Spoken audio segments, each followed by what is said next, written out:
It's like my heart and my stomach are split in two, because as a mum, I gave birth to that child and I loved him so much.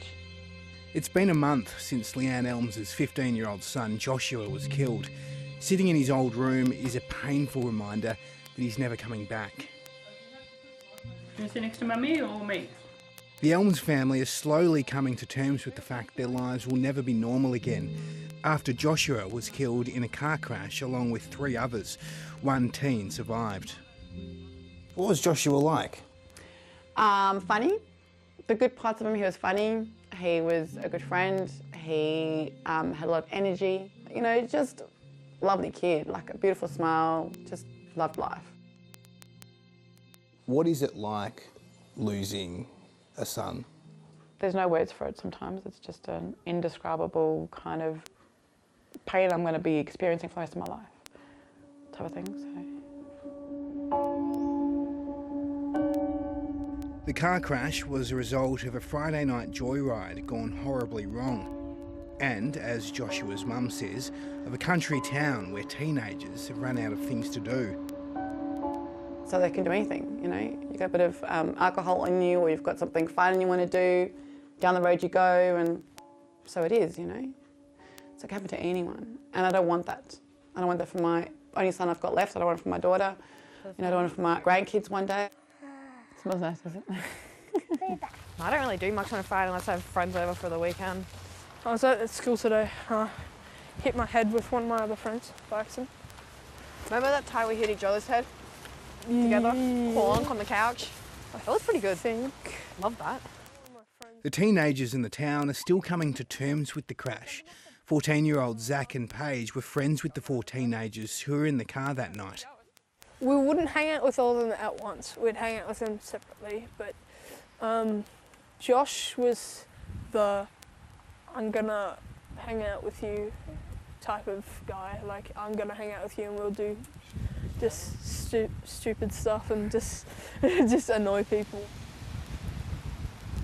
We're not gonna forget about them. They're always gonna be there in our hearts, and we're always gonna think about them and remember them. They found out Joshua and his 14-year-old mate Lucas Garzoli and sisters 14-year-old Megan and Georgia Fox, who was 17, were in the car after a Snapchat was sent around showing the teenagers speeding through the narrow roads on the outskirts of town. What speed are we doing? 130. Sweet. People were already posting who it was, and when it was confirmed that it was them was pretty hard, but knowing it was Josh, it was probably the hardest thing, because not many people knew it was, but it's pretty hard losing my best friend of like 3 to 4 years, so yeah. Also in the car was Alicia Montebello, a 31-year-old who was new in town and worked at the local Coles. She was often seen hanging out with the young teenagers, which concerned Josh's parents. When we first met Alicia, we were, you know, kind of like, okay, you know, she's come and pick up our kids. We had a number, both my husband and I had a number. And we were okay for a while, and then we just kind of, well, you know, things were happening and we weren't quite happy with them. So we just asked her, you know, just to kind of like leave our kids alone, not pick them up anymore, you know, we'll drive them around, do stuff. And it didn't seem like it went through maybe. The 4 teens piled into Alicia's car at around midnight and went for a spin around Hamilton before speeding out towards the narrow roads along the sheep paddocks near the town. The car had been declared unroadworthy. It was along this road where, travelling at 130 kilometres an hour, they slammed into a tree. It's unclear whether Alicia Montebello, who also died, was behind the wheel at the time. For Zach and Paige, it's something they know they'll have to deal with for the rest of their lives. They can see why their friends got in that car. In town, life can be dull for a teenager. So absolutely nothing really for the teenagers to do. Is like nowhere to go but walk around. It's just everything's boring now. So like yeah, more little kid things than big kids. So Yeah. that's why teenagers get in the cars and that. So nothing really for teenagers to do. For a tight-knit town like Hamilton, having 4 young people die in one catastrophic event is devastating. How are you, mate? Aaron Lang runs the local pizza shop and is a third-generation Hamilton resident.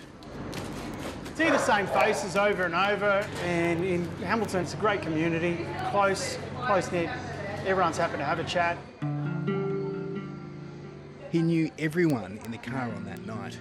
The school's only 350 metres away from here, so well, we've seen all of them sort of come through, the kids. He says he's never seen the mood in the town so low. Certainly with the kids that passed away and the tragedy in Bukhara now has certainly shook the town. It's hard to think and it's hard to process at times, and I kind of wish, I really do wish he hadn't gone. I wish he hadn't left. I wish he hadn't climbed into that car. I wish I'd gone out and walked with him that night and just said, I'll come with you. I wish, but I can't change the outcome. What's happened is they've come down. What's it like to be here now? I think it's surreal, I suppose. It's peaceful, but I've been out here a couple of times now, but it just gets more surreal every time you go, I suppose. There's no point being angry at the people because they're gone. I could be angry at Josh for climbing in the car. I could be angry for him leaving the house. I could be angry for him saying to them, look, oh, 130 kilometres an hour, sweet. You know, I could be angry for all those things, but what's the point? It's not going to bring him back. Leanne says she'll now dedicate her life to making sure kids have a place in town to hang out. I'd love for all of them not just to have a legacy to leave behind, to go, you know, this is something bigger than what's happened. We want something better for them. It's keeping her busy, but the grief of losing her son still overwhelms her. What can we leave that will not hurt another kid again or not have an issue again like we've just had and lose children that we shouldn't be losing?